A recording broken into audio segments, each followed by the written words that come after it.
Voici un petit énoncé qu'on va analyser, qu'on va lire, qu'on va analyser. On va tenter de le résoudre.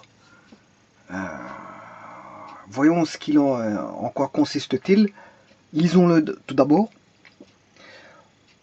On a en présence donc un espace vectoriel sur le champ K plus fois. K plus fois.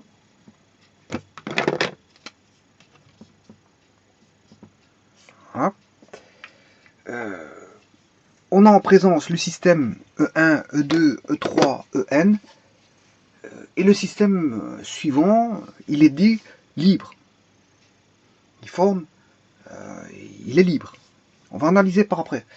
En faisant que lire l'énoncé. En est-il de même pour le système UI qui est U1, U2, U3 jusque UN, avec U1 est égal à la somme de K égale 1 jusque I de EK. Bon, c'est un beau petit exercice, enfin un beau petit énoncé.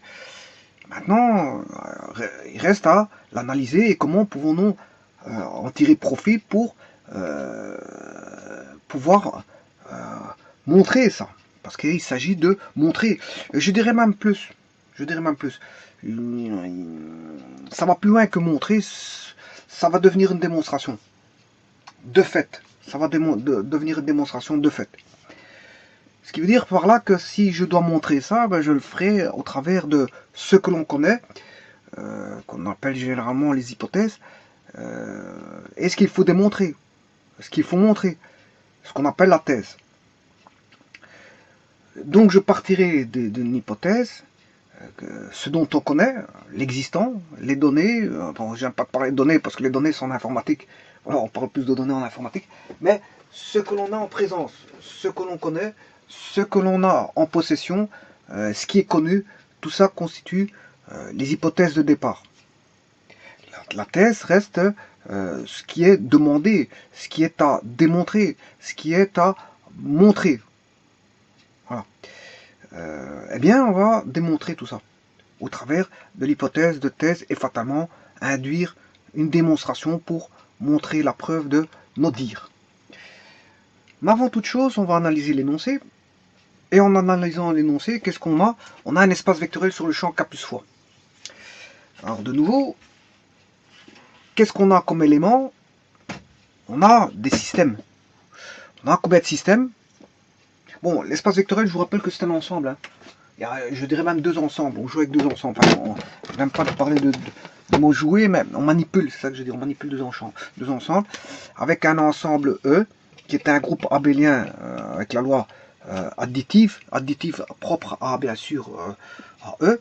Et un deuxième ensemble qui est un champ K plus fois. Et là, je vous dirais d'aller voir les notions de champ et de champ. Voilà. ET+, c'est un espace vectoriel sur le champ K plus fois. Sur le champ K plus fois.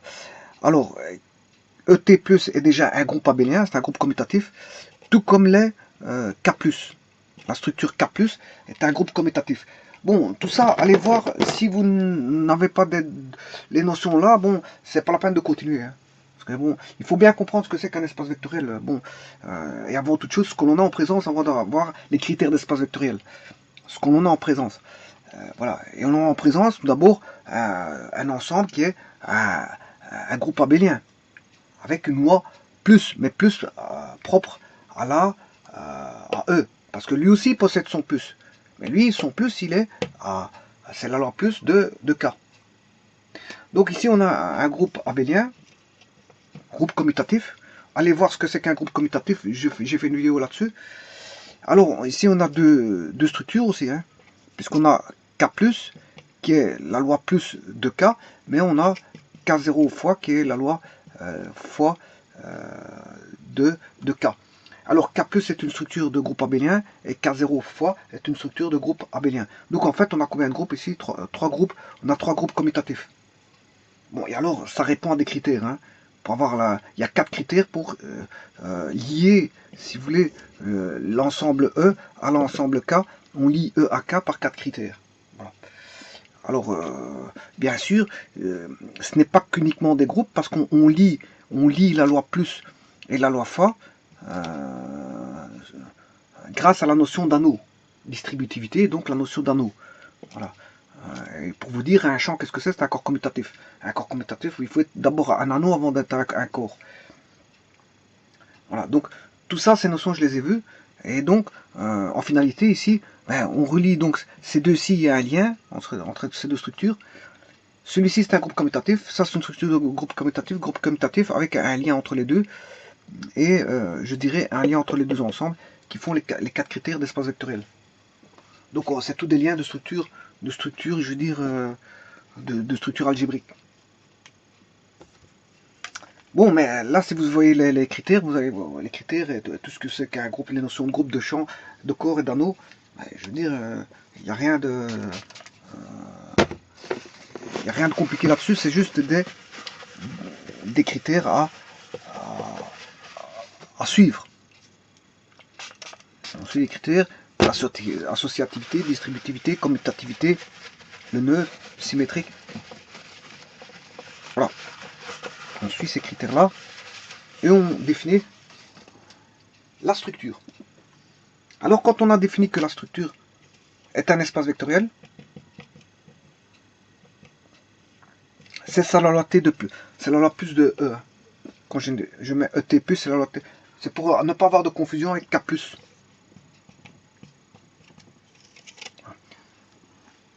Lorsqu'on en a, on a réalisé que E est un espace vectoriel sur K plus fois, on peut dire que les éléments de E sont appelés des vecteurs uniquement si on a un champ vectoriel, on a un espace vectoriel. Si on a un espace vectoriel, ces éléments-là seront appelés des vecteurs et ceux-là des scalaires. Mais il faut qu'ils vérifient avant tout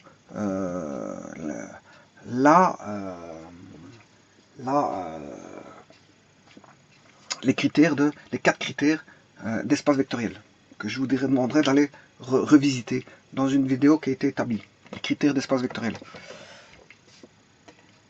Bon, ce qui veut dire ici, on a un espace vectoriel sur le champ K plus fois, effectivement. Ça veut dire qu'on est en présence de vecteurs et on est en présence de scalaires, puisque je suis en présence d'un espace vectoriel sur le champ K plus fois. Alors le système E1, E2, E3, E4, En est libre. Mais qu'est-ce que c'est que ce système? Le système, c'est un ensemble. Le système, qu'est-ce que c'est que le système? C'est un ensemble. Alors si je mets U, V, W, etc., je parlerai de parties. Et P est inclus ou égal à E. Maintenant, si je mets des indices, U1, U2, U3, UI, avec UI, I appartenant à une indexation, hein. L'ensemble indexation I, c'est 1, ici il va de 1 jusque 2, par pas de 1, 1, 2, 3, etc. Jusque N. Jusque N, il y a N valeur finie. Voilà, ici on a combien ici? Il y en a N, de E1 jusque E2 jusque En. Voilà, mais ici il y a une petite... les vecteurs se mettent avec une barre au-dessus. Donc ici on ne parle pas de partie, mais de famille. On a une famille F de vecteurs. Donc ce qui veut dire que le système ici n'est tout autre qu'une famille de vecteurs. F, que je vais appeler E1, E2, E3 jusque En. Donc le système ici n'est tout simplement qu'une famille de vecteurs. Donc je vais appeler ça, c'est ma famille de vecteurs que je vais noter F égale ceci. En est-il de même pour le système UI? Voilà un autre système qui n'est pas le même que l'autre système. Ce qui veut dire qu'ici, j'ai une seconde famille. Donc je vais les dénommer F1 et F2. Et là aussi, on voit que cette famille-là va de 1 à N. ici c'est UI, le système UI. Donc on a la famille F2 qui va de ici de E1 jusqu'à En, là de U1 jusqu'à UN. Alors, avec les UI qui est la somme justement des EK pour K égale 1 jusqu'à I.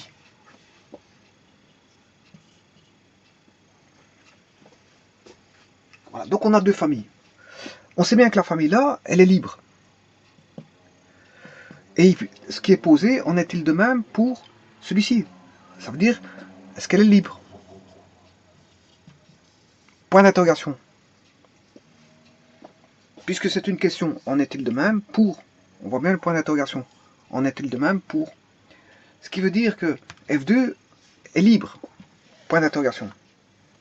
Ou, en d'autres termes, est-ce que F2, la famille 2, est libre? Sachant quoi? Avec UI égale somme de EK. Bon, mais ça, c'est une question sur les UI. On se pose la question sur les UI. Mais les UI sont formés de EK. Donc, ils sont formés de EI. Les UI sont formés sur la base de UI. Donc, ce qu'on sait bien, c'est que les EI sont libres. Donc là, j'ai des éléments d'une famille. J'en fais la somme d'une famille connue qui est libre. Est-ce que cette famille-là est libre? C'est ça que ça veut dire. À mon avis, je dirais à 100% oui. Si vous prenez des éléments d'une famille libre, que vous en faites la somme, pour moi, on va retrouver que c'est libre. Normalement, vous faites la somme d'éléments libres, mais la somme d'éléments libres va donner une famille, voilà, va donner une famille libre. Donc on sait bien que cette famille est libre, et je veux constituer une famille qu'on se pose la question si elle est libre ou pas, au travers d'une somme. D'une somme d'éléments qui proviennent d'une famille libre. Bon, on va pas tous les prendre tous jusqu'à En. Vous voyez qu'ici, pour le U1, ben, il vaudra K égale 1 jusqu'à 1. Donc on aura U1 vaut U1. U1 égale à E1. Alors U2, ça c'est UI1.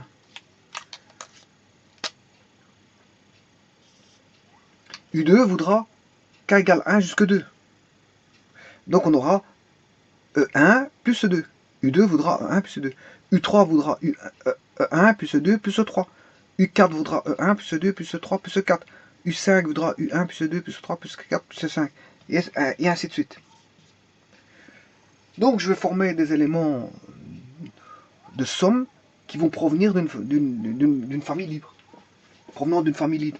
Pour moi, ça va être libre à 100%. Eh bien, on va démontrer ça. Tout d'abord, qu'est-ce que c'est qu'une famille libre?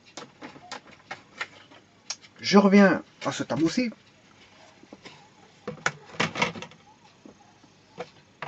Une famille libre, c'est ceci. Bon. S'il existe une combinaison linéaire, et qu'on a en même temps, bien sûr, le 0 de K qui multiplie les vecteurs, et que ça donne le 0 de E, eh bien, puisqu'il existe une combinaison linéaire, ça on aura toujours, je vous l'ai toujours dit, hein, on aura toujours, s'il existe une combinaison linéaire, mais là on ne parlera pas, puisqu'il existe une combinaison linéaire, la partie est non libre, puisqu'elles sont liées par une relation. Il y a une relation qui les lie par un produit de somme. Donc là, s'il y a une combinaison linéaire, en plus de ça, la partie est non libre. La partie est non libre, et si elle est non libre, ça veut dire qu'elle est liée, puisqu'il y a une relation entre eux, il y a une relation qui lie voilà, les vecteurs entre eux. Donc à ce moment-là, on dira que U, V et W sont linéairement dépendants entre eux, c'est-à-dire que je peux exprimer U en fonction de V et W, mais V en fonction de U et V, et W en fonction de U et V. Et V en fonction de U et W. Donc une fois qu'il y a une combinée, ben, on peut les exprimer l'un par rapport à l'autre. Donc voilà, on aura toujours une combinaison linéaire entre U et V, entre U, V et W, entre V et U et W entre U et V. Ici, je n'ai fait que W est voilà, une somme de alpha U plus bêta V. Alors si vous avez ça, vous avez une proportion pure. Hein. W égale bêta V, c'est une proportion pure. Et la combinaison linéaire commence à partir d'un élément, à partir de la proportion pure, et puis vous avez des sommes. Si vous n'avez pas d'élément, il n'y a pas de problème. À ce moment-là, on dit qu'on a une partie vide. Vous n'avez rien appris. Vous avez rien appris. Si vous n'avez rien appris, le vide, c'est une partie libre d'office. Hein. C'est une partie libre. Vous n'avez rien appris, voilà, c'est une partie libre. On sait, voilà, pourquoi? Parce qu'on ne sait pas faire de combinaison linéaire avec ce que vous n'avez rien appris. Si vous n'avez rien appris, on ne sait pas faire de combinaison linéaire. Donc là, on a une partie libre pour le vide. Maintenant, ça veut dire qu'ici, dans la combinaison linéaire, il faut au moins un terme, c'est ça que je veux dire. Un produit. Un produit. Il faut un terme, minimum un terme. Voilà, si vous n'avez pas de terme, c'est la partie vide. La partie vide, je vous dis, elle est libre, j'ai rien appris. Et là, il n'y a pas de combinaison linéaire quand vous prenez rien. Donc il faut au moins un terme. Maintenant, les alpha, bêta, gamma, ben, ils peuvent être tous nuls. Ben, à ce moment-là, s'ils sont tous nuls, vous avez le neutre de E. Donc à ce moment-là, on dira que la combinaison linéaire, la somme, les alpha, bêta, gamma, delta, sont tous nuls, sauf un nombre fini. Donc, pour en avoir au minimum 1. Voilà. Ils sont tous nuls, sauf un nombre fini, sachant que ça, on l'a toujours. Si vous mettez tout à 0, ben vous avez le 0 de E. Mais c'est vrai pour la partie non libre que pour la partie libre. Hein. Ceci, c'est vrai pour la partie libre que pour la partie non libre. C'est toujours vrai, ça. Si ce n'est qu'ici, pour la partie non libre, mais c'est lié par une combinaison linéaire, parce qu'il y a une relation. Voilà, là, on est en présence d'une indépendance linéaire via cette relation aussi. Par contre, là, il n'y a pas de relation. Ici, il existe un alpha bêta de telle manière que j'ai une combili. Par contre, là, pour tout alpha bêta, ben, il n'y a pas de...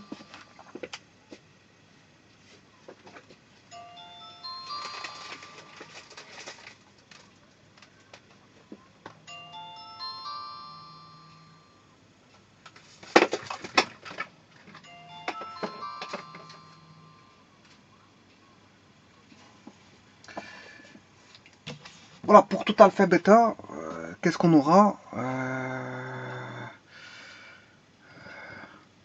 pour tout alpha bêta, on n'aura pas de combinaison linéaire ici. Voilà. Alors, qu'est-ce qu'on va faire? Ici, on a affaire à une partie libre. Ça veut dire qu'on n'a pas de combinaison linéaire, mais on a au moins ceci. 0U plus 0V plus 0W égale 0E. On a uniquement ceci, mais on n'a pas de combinaison linéaire. On est en présence d'une partie libre. Voilà. Donc on va exploiter ceci pour les besoins de notre démonstration. Alors, comme je vous ai dit, on va écrire l'hypothèse. L'hypothèse, on va écrire deux points. Mais qu'est-ce qu'on sait? Qu'il y a une relation entre les vecteurs UI est égal à somme des EI avec K égale 1, si c'était plutôt K jusque I. Bon, ça, c'est une relation qui est connue, puisqu'elle est donnée dans l'énoncé. Avec UI égale somme de K égale 1 jusque K. Bon, c'est du connu, ça. Hein. C'est du connu, ça, on nous le donne. Il faut rétablir la relation par rapport à ça. Bon, ce qu'on sait aussi, ça, c'est du connu.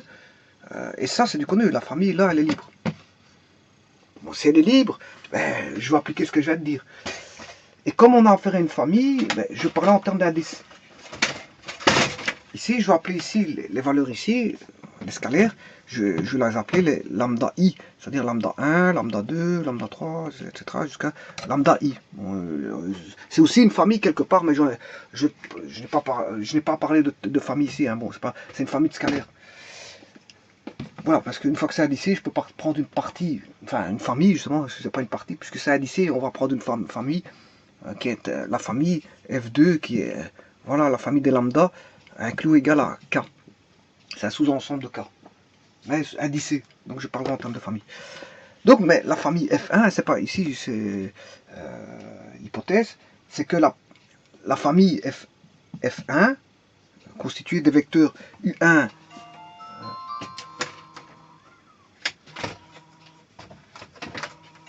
E1, E2, E3 jusqu'à En, elle est libre. Voilà. Donc on aura lambda 1, E1, lambda 1 E1 plus lambda 2 E2 plus 3 petits points lambda n En égale le vecteur de E, vecteur nul de E. Bon. Et ça, comme elle est libre, ça, bien sûr ça je peux l'écrire comment? Somme des 0 de E, je peux écrire ça comme ça, 0 de E est égal à somme des lambda I EI. Voilà, pour bien sûr I qui va partir de 1 jusque N. Bon, donc je vais l'écrire comme ceci. Bon, c'est plus compréhensible et ça prend moins de place. Égale somme des I égale à 1 jusque N de lambda I de I. Voilà. Ça c'est le neutre de E, je l'obtiens bien sûr avec tous les lambda I égale à 0. Donc lambda 1 égale lambda 2 égale lambda 3 égale 3 petits points égale lambda n égale 0. Là une partie libre. C'est ce que je veux vous aider. Hein. On a une partie libre. Quand on n'a pas de combinaison linéaire, on n'a pas, là on a une partie liée, mais on a ceci, mais en plus on a une combinée. Là on n'a que ceci, on n'a pas de combinée. Donc ici dans ce cas-ci, je n'ai que ceci.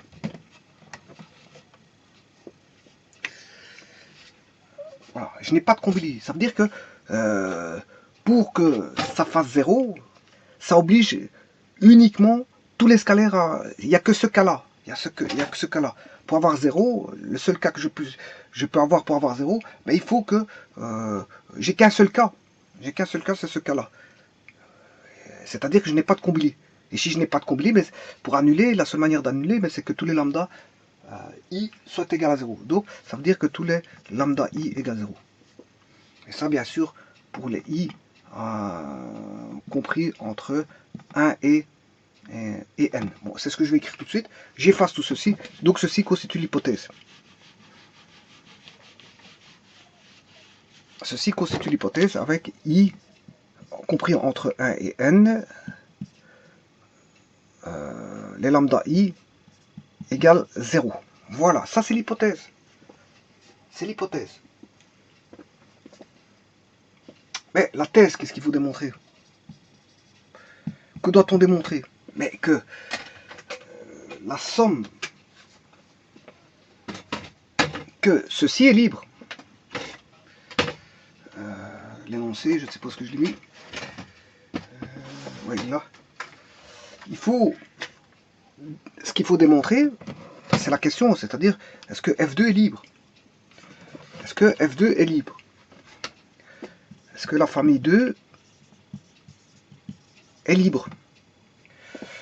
Voilà.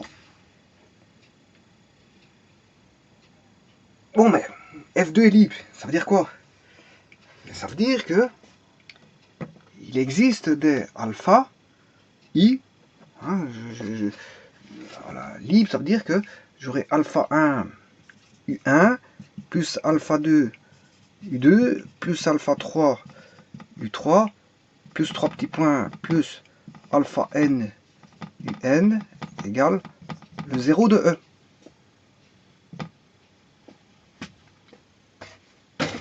En d'autres termes, bien sûr, ceci, ça obligerait, on n'aurait pas de combinée. Hein. La seule façon d'annuler et d'avoir le neutre E, la seule manière d'avoir le neutre E, mais il faut, ça obligerait, il n'y aurait qu'une seule manière d'obtenir le 0 de E, ben c'est par l'entremise que les alpha I, voilà, 3 petits points, égale alpha I, égale alpha n, égale 0. Voilà. Bon, et bien ça, je vais l'écrire de manière abrégée. On va l'écrire de manière abrégée. Ce qui veut dire que je écris de la même manière.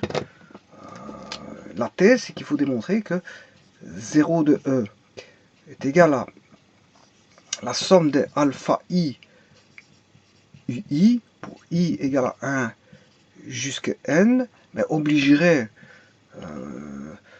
on aurait le neutre que si on aurait la seule condition où les alpha i égale 0, et bien sûr, les i ici, ces i-là, vont aller sont compris entre 1 et n. Voilà. Voilà mis je veux dire, en musique, si vous voulez. Hein. C'est comme la musique. Hein. Quand vous faites une petite composition, c'est un petit peu pareil. Une petite composition musicale. C'est exactement ça.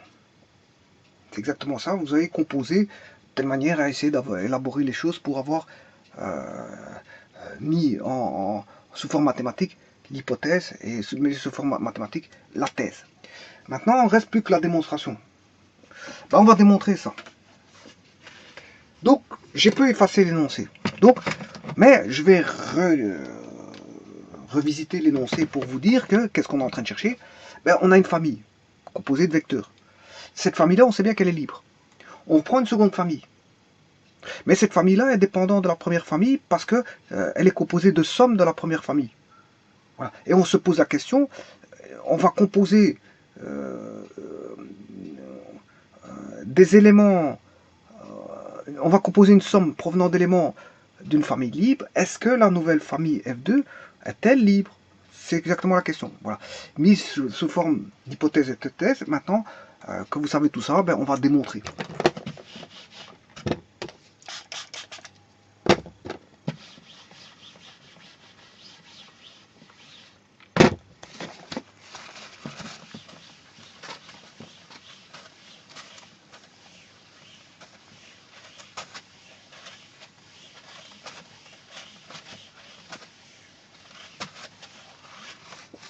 Alors, on va partir à partir du connu. On fait une démonstration en partant toujours par des hypothèses. Ce sont les hypothèses qui vont nous guider. Donc, partons de l'hypothèse. L'hypothèse, qu'est-ce que c'est? Ben, on sait bien que la famille F1 est libre.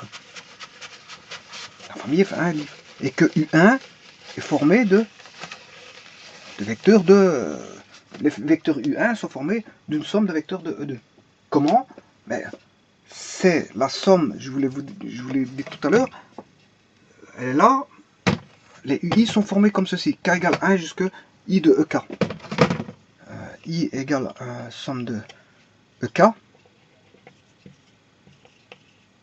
Indice K, hein, c'est un indice. Hein. Pour K égale 1 jusqu'à I. Et là, vous formez les vecteurs UI. Voilà. Bon, on va faire ça, il n'y a pas de problème. Hein. Ça pose pas un problème. Il suffit de faire une lecture de formule sommatoire. Hein. Vous avez une formule sommatoire là, il suffit juste de l'appliquer en fonction des indices. Et de l'indice, ça va par pas de 1, bien sûr, une formule sommatoire ici. Dans ce cas-ci, ça va par pas de 1. Et on va jusque la valeur I. C'est-à-dire que si j'ai U1, ben, on va aller de K. K vaut 1, on aura E1. Si on a U2, c'est égal à E1 plus E2.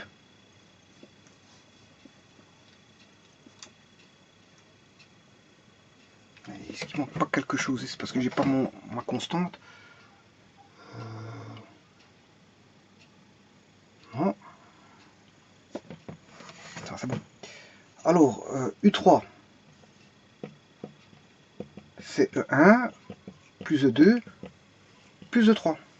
Donc, vous voyez l'allure que ça va avoir. U4, c'est E1 plus E2 plus E3 plus E4. Donc, le I indique le nombre de termes qu'on a. U5 voudra E1 plus E2 plus E3 plus E4 plus E5. U6, E1 plus E2 plus E3 plus E4 plus E5 plus E6. U7, U1 plus E2 plus E3 plus E4 plus E5 plus E6 plus E7. Donc là, E1 il est libre. Donc U1 fatalement lui il est libre. E1 il est libre, E2 il est libre, ben, U2 sera libre. U1 il est libre, U2 il est libre, U3 il est libre, U3, la somme de 3 libres fera du libre. Ça, U3 sera libre. Donc je peux vous dire que la formule là, ça va être du libre. Alors maintenant, démontrons comment peut-on faire.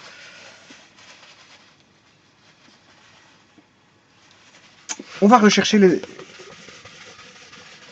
par rapport à la thèse cette fois-ci, qu'est-ce qu'il faut démontrer? que la somme de alpha i ui avec est égale au neutre de E que si les alpha i sont nuls. Tous. Donc je vais chercher la thèse.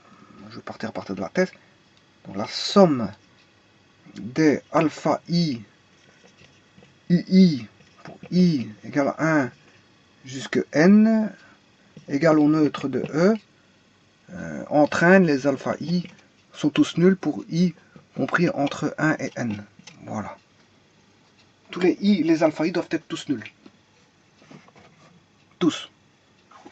Ça veut dire que si j'écris, je vais développer ça, en développement ça, j'aurai, si i vaut 1, on aura alpha 1,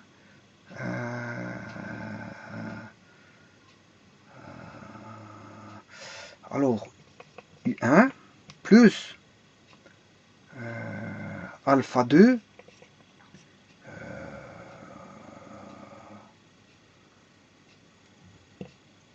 u2 plus alpha 3 u3 plus 3 petits points plus alpha n un égale au neutre de E. Voilà, c'est l'hypothèse à démontrer. Maintenant, je vais insérer ce que l'on connaît. Qu'est-ce que l'on connaît? Mais que U1, mais ça fait E1. Alpha 2, c'est E1 plus E2. Alpha 3, c'est E1 plus E2 plus E3. Plus 3 petits points. Alpha n, ben, c'est alpha n fois E1 plus E2 plus 3 petits points plus n égale au neutre de E.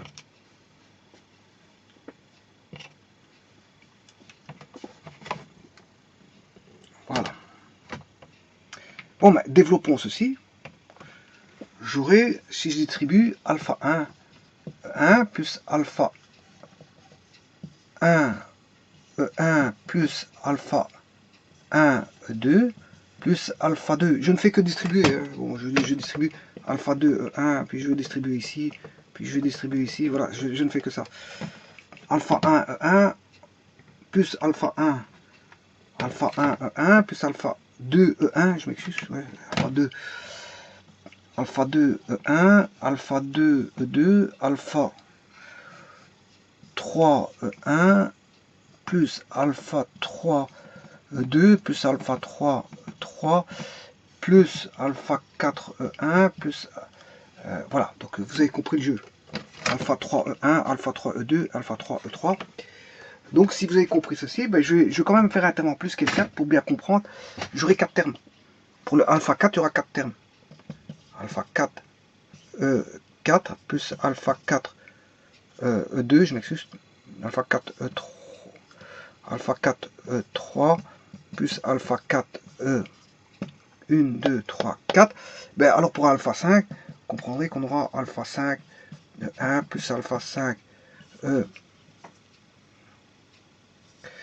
E2, plus alpha 5, E3, plus alpha 5, E4, plus alpha 5, E5, plus 3 petits points, plus 3 petits points, plus alpha n, E1, plus alpha n, E2, plus 3 petits points, plus alpha n, E, voilà, qui doit être égal au vecteur de E. Voilà. Maintenant, je vais mettre en évidence, les alpha 1, les E1, je m'excuse, tous les E1. J'ai E1 ici, E1, E1, E1, E1, E1. Ce qui veut dire que pour les E1, j'aurai alpha 1 plus alpha 2 plus alpha 3 plus alpha 4 plus 3 petits points plus alpha 5 plus alpha n En.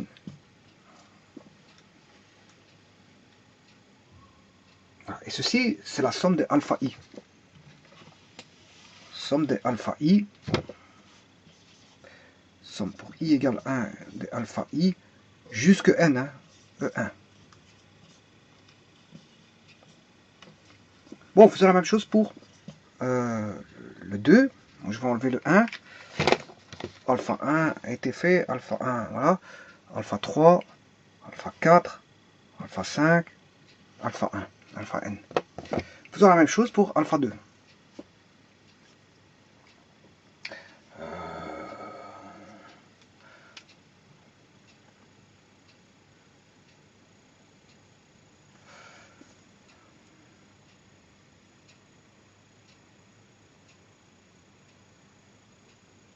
Bon, ici, je n'aurai plus. Est-ce que je n'aurai plus de alpha 1? Bon, le premier, il faisait alpha 1, E1. Le deuxième, il faisait alpha 1, E2. Oui, plus alpha 2, E2. Oui, donc, voilà. Donc ici, j'en ai effacé un en trop. Donc j'ai alpha 1, E1. Alpha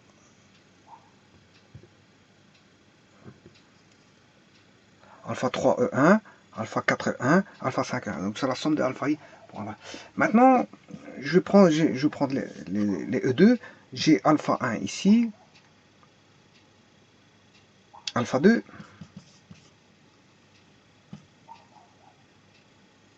Alpha 3.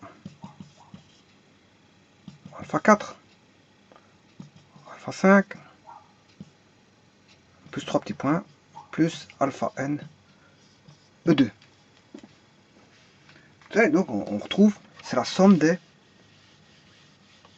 alpha I. Somme de I égale à 1 jusque N des alpha I E2. Voilà, donc je retire tout ce qui est alpha, E2, E2, E2.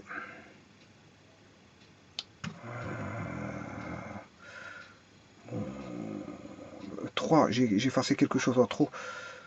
Parce que je vais avoir alpha 4, ça c'est fait. Alpha 5, voilà. Alpha 3, j'ai encore effacé quelque chose qu'il fallait pas. Hein. Parce qu'en fait, dans alpha 3, ben, on aura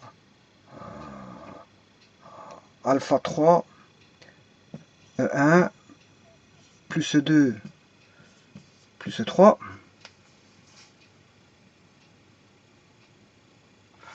Mais on aura alpha 2, 1 plus 2.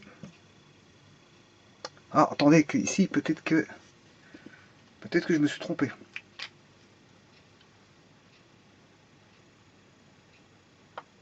Ouais, je vais le refaire, hein, parce que peut-être que je me suis trompé.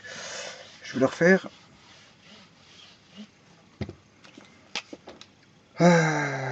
Ici, ça commencerait peut-être en 2. On va regarder. Hein. Donc, j'ai alpha 1, 1, alpha 1, alpha 2, U2, mais U2 c'est E1 plus E2. Puis on a alpha 3, E1 plus E2 plus E3. Voilà, il y a un manquant. Il y a à chaque fois un manquant. Voilà, donc ici on va bien aller de 1 jusqu'à N. On est d'accord. Si je continue, on va aller jusqu'à N. Donc c'est somme des alpha I. Voilà. Pour le E2, il y a un manquant ici. Donc on va commencer ici en alpha 2, K égale 2. Donc il n'y a pas d'erreur. Hein. On va commencer en K égale 2. Voilà. Ici, il en manque 2. Pour 2, il en manque 1. Non, je raconte une bêtise là. Je raconte une bêtise. Alpha 1. Pour les E1. Si. Si, hein.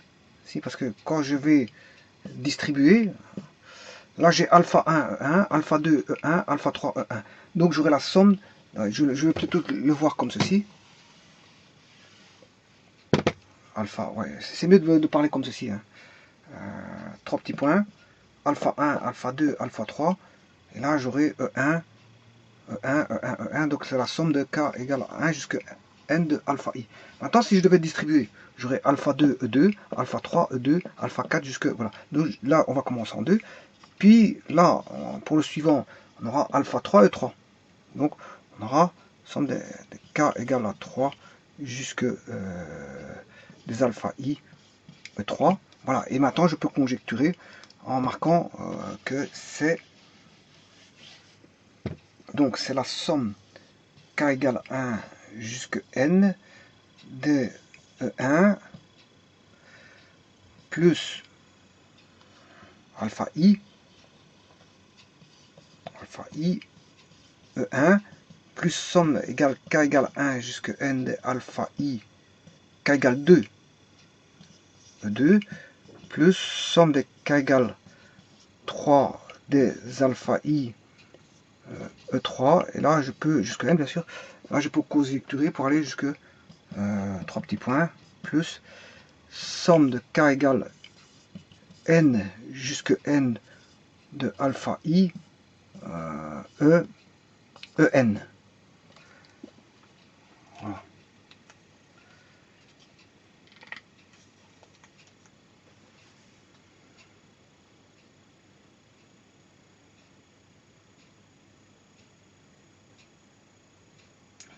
Ce qui veut dire ici, pour le dernier ici, j'en ai qu'un seul. Hein.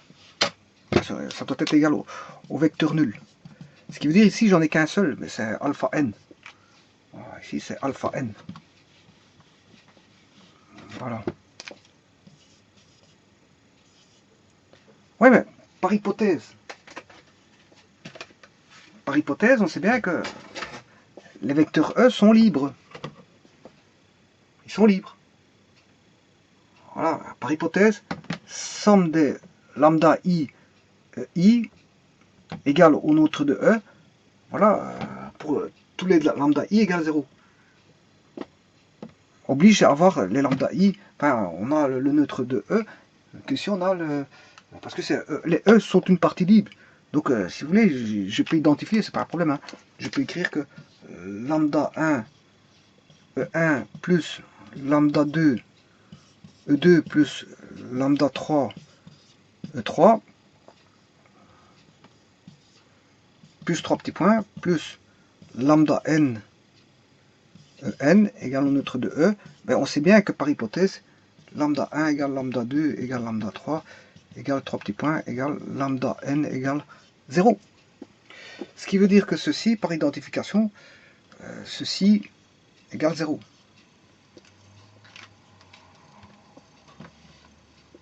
Celui-ci, par identification, il vaudra 0, par identification avec celui-ci.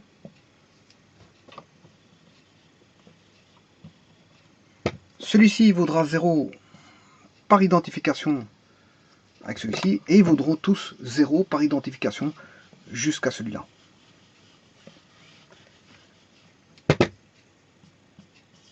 Ce qui veut dire que alpha 1 plus alpha 2 plus alpha 3 plus 3 petits points plus alpha n égale 0. Alpha 2 plus alpha 3 plus 3 petits points plus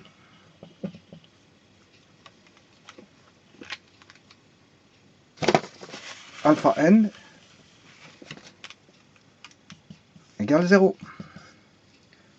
Alpha 3 plus 3 petits points plus alpha n égale 0, et ainsi de suite jusque le alpha n égale 0.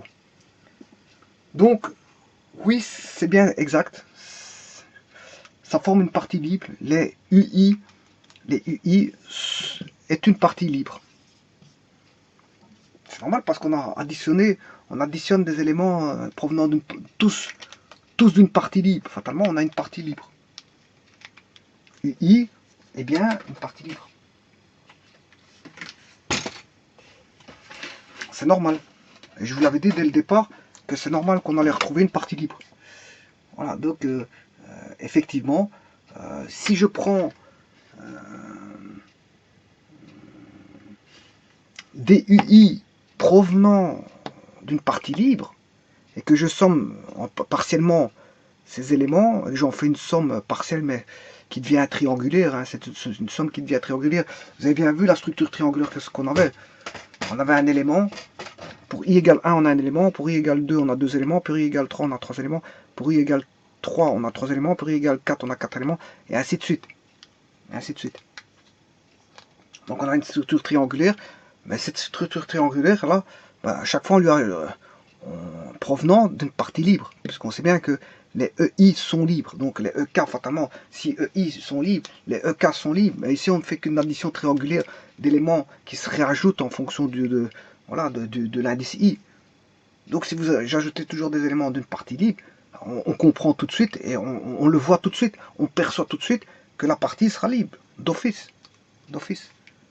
Donc vous avez une partie libre, vous en formez une petite somme, voilà, vous aurez une partie libre.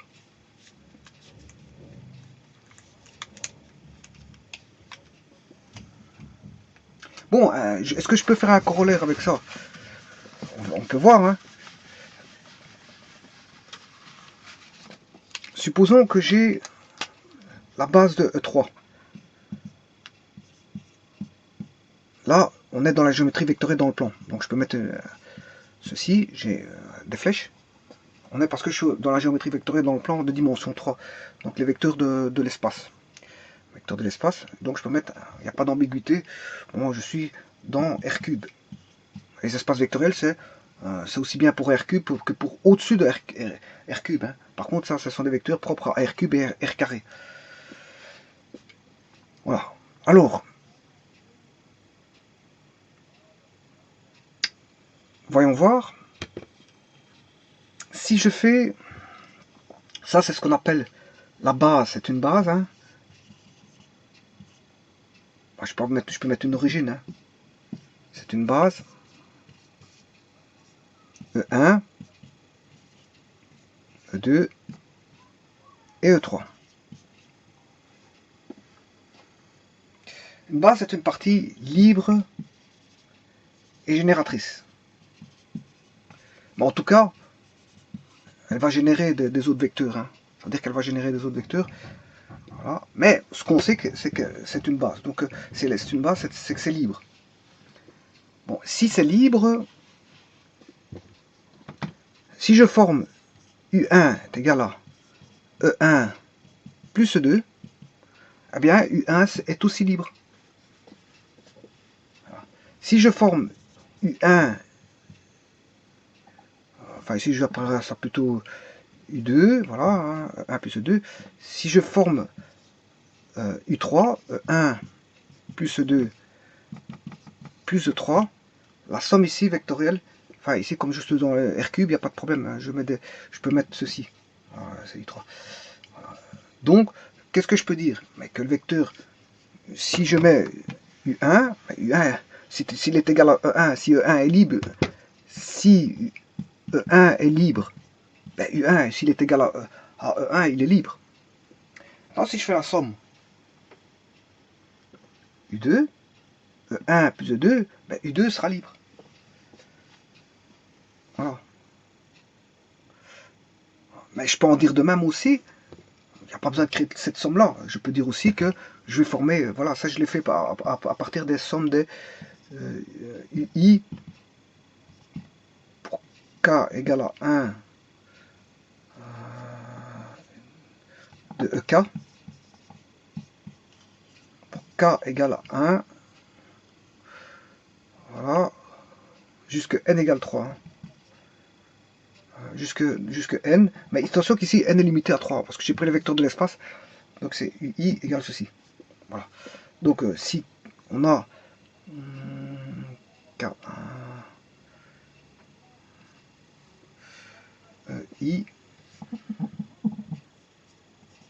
voilà, I égale à 1, ouais, I, voilà, là j'ai 1, si j'ai 1, ça va donner de 1 à 1, ok, jusqu'à N, voilà.